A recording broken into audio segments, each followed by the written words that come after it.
Your input is a big part of what makes this show great, and we thrive on your energy and insight. Whether it's a quick comment, a thoughtful question, or an opinion you just have to share, don't hesitate to drop it in the chat. Now, if you want to make absolutely sure that your message stands out and gets featured on the show, there's an easy way to do that as well. Use the super chat feature. Just click the $ at the bottom of the chat box to send in your super chat. This guarantees that your message gets on the air, and it's also a fantastic way to support our channel. We rely on your support to keep bringing you the sports content you love, and we appreciate every bit of it. So go ahead, let us know what you're thinking.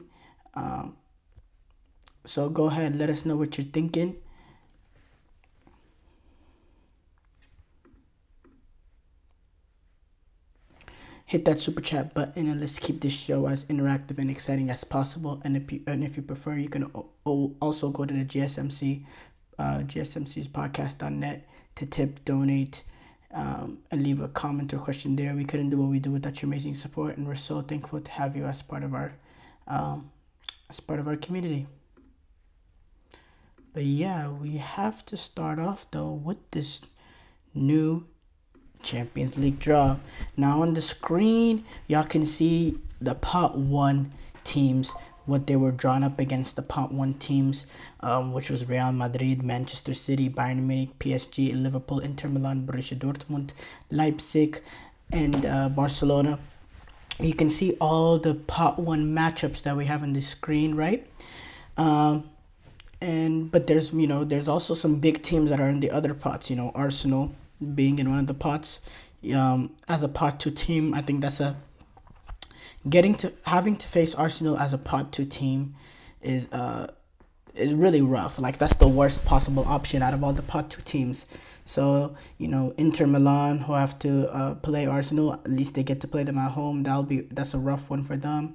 PSG, having to go away to the Emirates, that's really, really rough for them. As a pot 2 team, that's the one pot 2 team you would like to avoid in Arsenal.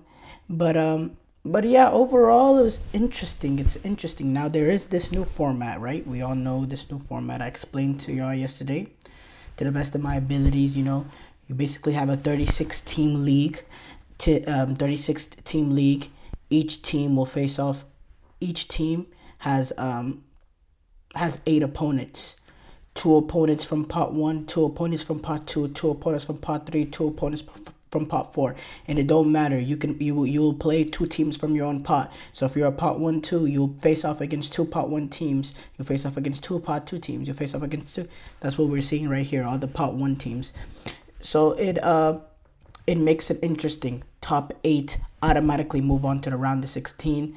9th to 24th place, the next 16 spots will all face off in January as a home and a leg sort of playoff to reach the round of 16. Essentially an extra round of the knockout stages, sort of like a play-in sort of situation to get into it. From 9th place to 24th place, the 16 teams half of them will move on to the knockout stages.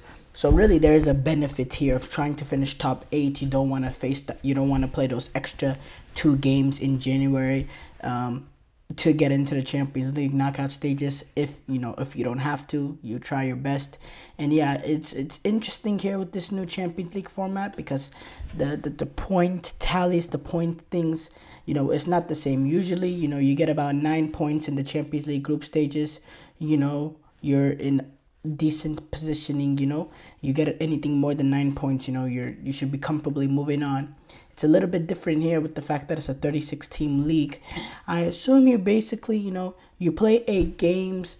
I'd say, you want to aim for at least around, 8 games. If you win half of them, will be 12 points. I think that will be good enough to get you into from 8 to 16, the 9th to 24th spot. Now, if you're trying to win, you're trying to finish in the top 8, you realistically want about 16 points. You want to win about about five of the games, five games, about maybe six depending on if you lose the remaining. But it's very, very confusing. Things are going to be very tightly congested as well, with only 8 games being played, and this being a 36 team league. There could be a point that six, 7, 8 sort of positioning. It could be to the point that ninth place and like 17th place is all separated by 3 points. It will get that tight. It will be that congested. That's just how it's going to be in this sort of big league in a small game format, because 8 games is a small sample size for a whole 36 team league. But yeah, I will say though, you're seeing these ties right now. I don't want to break down exactly the ties, what are going to be the most fascinating ties, because we have a whole segment later on the show where we do that. But we do have some interesting games, and it does get interesting as with the pot 1 teams facing off. Yeah, that's very good. But also another thing is we have some very strong teams in pot 2 that will also be facing off against pot 1 teams, which will make it interesting. Like Arsenal is listed as a pot 2 team. Leverkusen, after going last season unbeaten in all competitions besides the Europa League final, they find themselves in pot 2, which for me, look, Borussia Dortmund, they reached the final, and obviously there needs to be a sort of element of respect there. But for me, they're not at the level of they're clearly not at the level of Leverkusen, and they're most definitely not at the level of Arsenal.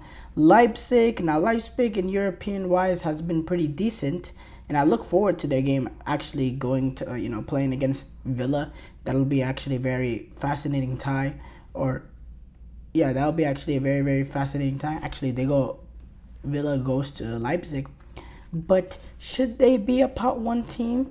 In my opinion, I don't know. I do think I'd favor Leverkusen and Arsenal. Despite I do like what Leipzig has been as a team over the past few years. There's some real quality there.